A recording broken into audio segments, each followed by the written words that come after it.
L'année dernière, je suis allé au Costa Rica et j'ai eu 3 cérémonies d'ayahuasca. Je sais que quelque chose de similaire se passe avec la glande pinéale où le corps peut produire du diméthyltryptamine. Entrer dans cet espace, c'est en quelque sorte une façon de me forcer là-dedans par opposition à l'apprentissage et aux méthodes pour être capable de m'y emmener naturellement. Probablement. Bien. Oui, je retrouve dans cette cérémonie beaucoup d'éléments que vous décrivez. Tout à fait. De tout ce que vous avez dit à présent, j'en ressens plusieurs, à savoir la plénitude, le retour à l'espèce. Je vois les êtres humains et me dis que l'on doit se préoccuper les uns des autres.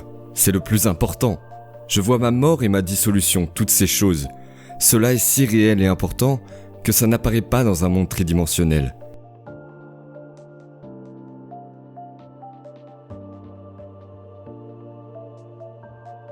Ceci se produit car la diméthyltryptamine est l'un des métabolites de la glande pinéale. Lorsqu'elle est activée, la compression des petits cristaux crée un effet piézoélectrique. Ils deviennent donc électriquement chargés.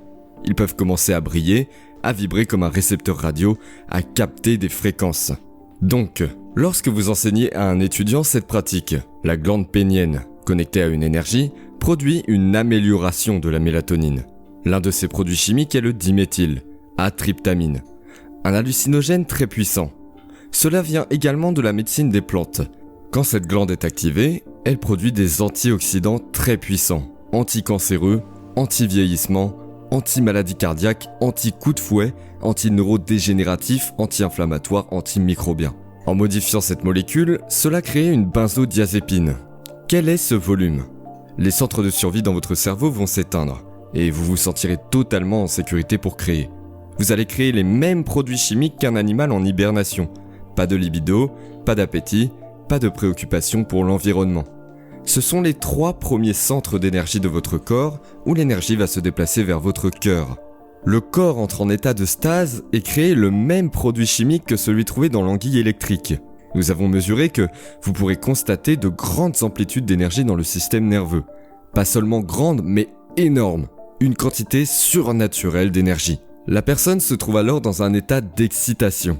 Cet état est normalement provoqué par les hormones du stress, la peur, l'agression, la colère ou la douleur. C'est une réponse sympathique de combat ou de fuite. Mais dans ce cas, l'excitation est la béatitude, l'extase. Elle provoque des ondes cérébrales gamma élevées avec des amplitudes en dehors de la normale. La personne est alors hyper consciente de cet état et ne peut pas forcer son cerveau à le faire, c'est un fait. C'est cette haute amplitude, cette charge électrique, qu'un rendement électrique active électriquement leur système nerveux. Le cerveau agit ainsi et apparaît la diméthyltryptomie. L'expérience intérieure va être plus réelle que tout ce qui existe. Les plantes médicinales modifient la conscience de la personne parce que leurs produits chimiques s'insèrent dans les mêmes sites récepteurs que la sérotonine et la mélatonine. Mais ceci a un message très différent, non ? Imaginez maintenant le flot de ces métabolites venant de la pinéale. La glande pinéale transmettant une fréquence, une imagerie profonde. Donc, vous êtes d'accord que si la personne a une expérience intérieure, cette expérience profonde enrichit le cerveau. En mettant en place de nouveaux circuits, l'expérience produira une émotion. La personne en extase ou en état de béatitude va prêter attention aux images dans son esprit. Et que va-t-il se passer quand cette personne reviendra à la réalité tridimensionnelle ? Elle ne verra plus les choses de la même manière. Le cerveau ne peut percevoir qu'à la hauteur de son câblage. Vivre une expérience intérieure profonde comme celle-ci va élargir votre perception, votre spectre de la réalité, car le cerveau possède à présent les circuits pour percevoir ce qui a toujours existé, mais que vous avez supprimé à cause de votre attention dans la réalité tridimensionnelle. Le cerveau commence à changer à partir d'une expérience intérieure. C'est comme ça que je pense que les mystiques l'ont fait, parce que maintenant, tout d'un coup, vous avez la capacité de percevoir plus, de remarquer que c'est une espèce d'organisme vivant. Pour beaucoup de gens, la médecine par les plantes est donc un excellent point de départ. Mais, par la même occasion, j'ai vu des gens faire 65 voyages de médecine par les plantes avec un cancer de stade 4 sans amélioration. Il est temps à ce moment-là de raisonner de façon pratique et de changer. De plus, je trouve que la seule façon de m'améliorer est de revenir, de faire le travail quotidien, les méditations. Je dois probablement essayer de rassembler les choses que vous enseignez, reconnaître mes émotions, rendre ma réalité différente. Arrêtez de réagir. C'est là que le travail difficile arrive. Vous ne pouvez pas simplement assister à la cérémonie. Exactement. Il est bénéfique de modifier la chimie du cerveau, afin de percevoir le monde différemment. Cette perception doit être instrumentale. En d'autres termes, comment cela va-t-il changer dans ma vie de tous les jours ? En réagissant toujours aux mêmes personnes et aux mêmes conditions dans votre vie, il y aura un blocage au bout d'un certain temps. Vous serez comme coincé dans le monde tridimensionnel et devront faire face à la réalité à notre réveil. Il faut faire un pas dans le monde quantique, le monde réel, et savoir naviguer entre les deux. Il ne faut pas vivre en permanence dans ce monde quantique car vous avez un corps. Il faut prendre ce que vous pouvez et créer à partir de là tout en étant capable d'arriver à se déplacer entre ces deux mondes. De revenir à la réalité tridimensionnelle en apportant cette énergie et qui vous voulez être avec vous. De dépasser votre environnement en étant plus grand que votre corps, que le temps. Le faire vous permettra de voir les effets que cela peut créer. Il ne s'agit plus de la richesse, d'une nouvelle voiture ou toute autre chose matérielle, mais plutôt ce qui sera le plus important sera de l'avoir accompli, de savoir que vous pouvez le faire. Un aspect sur lequel je reviens toujours, lorsque j'avais 7 ans, mes parents ont divorcé et je me trouve à San Diego. C'était un événement traumatisant pour moi que j'aborde toujours dans mes expériences. Joe, plus je vous écoute parler de votre travail, plus je me dis que ce n'est peut-être pas vrai parce que, comme vous l'avez dit, 50% de nos souvenirs ne sont pas nécessairement vrais. Je continue à me concentrer sur cet événement, je pense qu'il est temps que je me raconte une nouvelle histoire. C'est vraiment sain, nous racontons des histoires basées sur notre niveau de conscience à ce moment-là.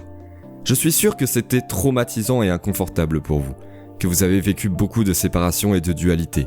C'est vrai. La question à se poser est la suivante. Lorsque vous êtes confronté à des problèmes ou conditions dans votre vie qui amènent une même émotion, redevenez-vous cet enfant de 7 ans qui essaie inconsciemment de comprendre le monde qui l'entoure ou qui se sent isolé, seul au monde ? Alors, est-ce l'événement qui est important ? Non. Si vous compreniez l'émotion que vous avez ressentie à l'âge de 7 ans et que vous travaillez à dépasser cette émotion, lorsque vous aurez réussi à la dépasser, vous verrez cette expérience à partir d'un plus grand niveau de conscience et que c'était le meilleur résultat possible pour vos parents. Ainsi, au lieu de voir ce divorce comme une blessure ou une souffrance, il vous apparaîtra comme une compréhension, une compassion. C'est le travail à accomplir pour y parvenir. Quand nous nous racontons cette histoire du passé, nous réaffirmons notre incapacité à changer. Je souhaite que les personnes racontent l'histoire de leur avenir, qu'ils y croient plus qu'ils ne croient en leur passé. Ils doivent rompre avec leur avenir plus qu'avec leur passé, qu'ils rendent leur futur plus réel que leur passé. Si vous continuez dans ce sens, cela devient la réalité. Mais cela demande beaucoup de travail. Vous savez quoi ? Les personnes, dans notre travail, visualisent le fil de leurs pensées avant d'aller dormir. Pourquoi ? Car c'est la meilleure chose à laquelle penser avant d'aller se coucher. Ils s'assoient avant de dormir et travaillent à restaurer le corps pendant 15 à 20 minutes. Leur corps est leur temple, leur serviteur. Ils veulent le reconnaître et l'aimer pour qu'il se restaure et se régénère. Ils refont ce travail au réveil, consacrant et investissant du temps pour eux et pour leur avenir. Ils ont compris que leur café, douche, téléphone portable n'étaient pas des éléments importants, mais seulement des mécanismes. Et je pense que si vous croyez en vous, vous croyez aux possibilités et vice-versa. Les individus deviennent alors plus ingénieux, se défendent et répètent ce travail sur soi, qu'ils aient 90 ou 92 ans. Vous ne pouvez pas dire à une dame de 90 ans, lors d'un de nos derniers événements, qu'elle a fait son propre film sur l'esprit, non ? Vous ne pouvez pas me dire que vous êtes vieux et que vous ne pouvez pas faire de la technologie. Nous avons quelqu'un de 92 ans qui l'a fait. Un film est quand tu joues quelque chose. Vous faites un film de votre futur ? Que voulez-vous être dans votre futur ? Comme une publicité ? Ne vous y perdez pas. Ouvrez votre cœur et mettez-y du vôtre. Restez dans cet état de transe et sachez comment l'exécuter. Lorsque vous êtes en transe, vous êtes plus susceptible à l'information, plus capable de l'accepter, la croire et d'y arriver sans l'analyser. Ce qui sépare l'esprit conscient de l'esprit subconscient est l'esprit analytique. Lorsque vous entrez en état de transe, vous supprimez vos capacités d'analyse et devenez plus influençable. Vous ralentissez vos ondes cérébrales. Que cela signifie-t-il ? Que si vous n'analysez pas, vous ne pourrez pas prédire comment cela va se passer. Ce n'est pas déjà arrivé la dernière fois. Pourquoi vais-je permettre cela ? Vous n'avez pas le côté critique dans votre esprit qui dit que cela va directement dans le subconscient.